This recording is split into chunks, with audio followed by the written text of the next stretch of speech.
Salut à tous et bienvenue sur ma chaîne. Aujourd'hui, je vais aborder un sujet important, qui est pour moi en tout cas très important. La vulgarité et l'impact de nos mots sur notre vie quotidienne. Parce que depuis environ 5-6 mois, je répète souvent 2 phrases. La première, c'est « j'en ai marre ». Et la deuxième, c'est « je suis fatigué ». Ces expressions sont devenues une habitude. Je les sortais à tout bout de champ. À chaque fois qu'on me demandait si ça allait, je disais « moi, je suis fatigué ». Et en fait, c'est tellement devenu une habitude que ces phrases ont fini vraiment par m'épuiser. C'est là où je me suis dit que ça illustre parfaitement comment les mots peuvent nous définir sur le long terme. Les mots qu'on utilise, qu'on partage avec les autres.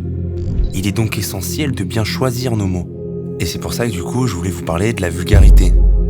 Mais déjà, pour commencer, il faut la définir.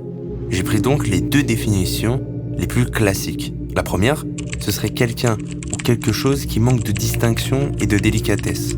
Et l'autre définition, c'est la parole ou une action qui est grossière, dire des vulgarités. Et je rajouterais même que c'est un concept qui est assez vague et subjectif. On sait tous que pour certaines personnes, une insulte banale peut être extrêmement vulgaire, tandis que pour d'autres, une insulte très vulgaire peut sembler ordinaire. Et c'est cette subjectivité qui rend la vulgarité difficile à cerner de manière universelle. Maintenant, à partir de cette définition, on peut voir à quoi sert la vulgarité et quels impacts elle peut avoir dans différents contextes.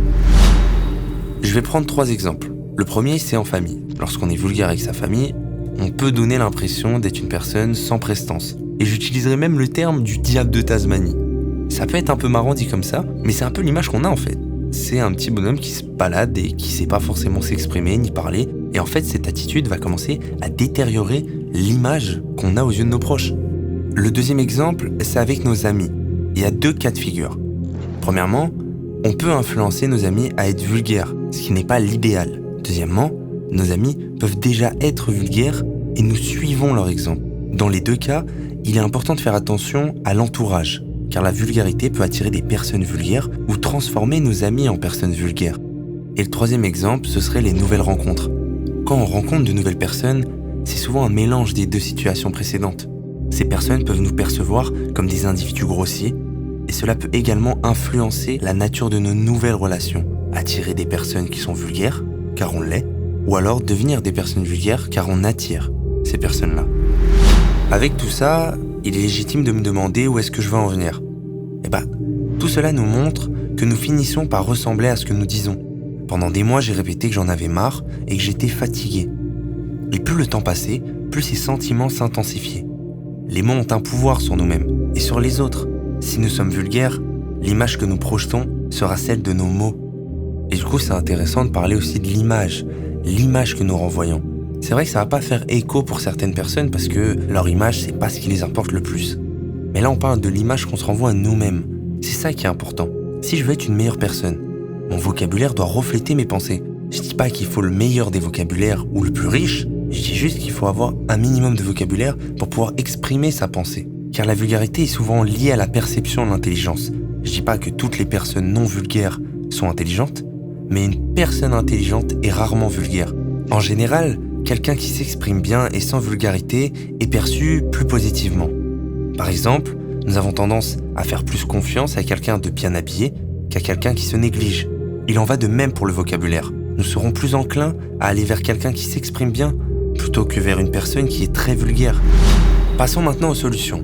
C'est bien de poser les problèmes, mais trouver des solutions, c'est encore mieux. Pour moi, la vulgarité pouvait survenir dans mon langage courant ou pour faire des blagues. Et dans mon entourage, ça arrivait que ça pouvait être aussi pendant des disputes.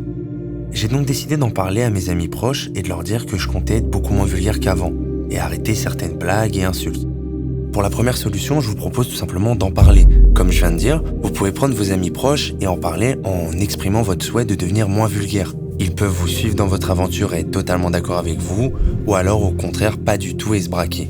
Petit aparté, mais pas d'inquiétude et surtout n'en voulez pas trop à votre entourage de pas vouloir s'améliorer. On choisit qui on est, mais on ne choisit pas de changer les gens. Le but c'est de s'améliorer soi-même, avoir un bon comportement, et si notre entourage aime notre manière de penser, elle nous suivra d'elle-même. On ferme la parenthèse et on passe à la deuxième solution qui est la censure.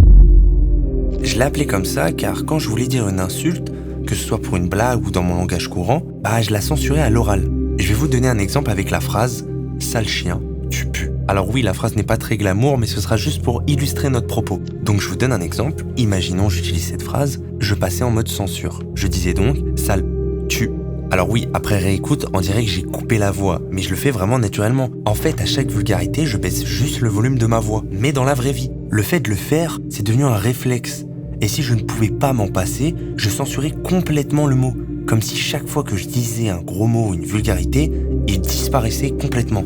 Alors c'est vrai qu'au début, on dirait juste un fou, mais je vous conseille d'essayer quand même dans votre vie de tous les jours et me dire ce que vous en pensez. La troisième technique, c'est le pardon. Alors, quand la situation me dépassait émotionnellement et que je lâchais une vulgarité, je m'excusais. Pas envers moi-même ou mon interlocuteur, mais juste je m'excusais. Cela m'a permis de comprendre que ce que je disais n'était pas approprié, qu'il y avait un pardon, une excuse, comme si j'avais fait quelque chose de mal ou de non intentionnel. Avec le temps, ce réflexe m'a aidé à réduire considérablement l'utilisation de mots vulgaires. Pour conclure, je dirais que les mots que nous utilisons au quotidien ont donc un pouvoir immense sur notre vie et notre image. La vulgarité, bien souvent perçue comme anodine, peut avoir des conséquences sur nos relations familiales, amicales et professionnelles. En choisissant mieux nos mots, nous pouvons améliorer notre image et par extension notre bien-être général. Je vous encourage à réfléchir à votre propre vocabulaire et à essayer ces techniques pour réduire la vulgarité dans vos vies. Parlez-en à votre entourage, censurez-vous lorsque c'est nécessaire et excusez-vous lorsque vous laissez échapper une insulte. Ces petits changements peuvent faire une grande différence. En tout cas, merci d'avoir regardé cette vidéo. N'hésitez pas à laisser un commentaire pour partager votre propre expérience ou poser des questions tout simplement. Et aussi abonnez-vous à la chaîne pour plus de contenu sur le développement personnel et pour pouvoir suivre l'aventure. À bientôt.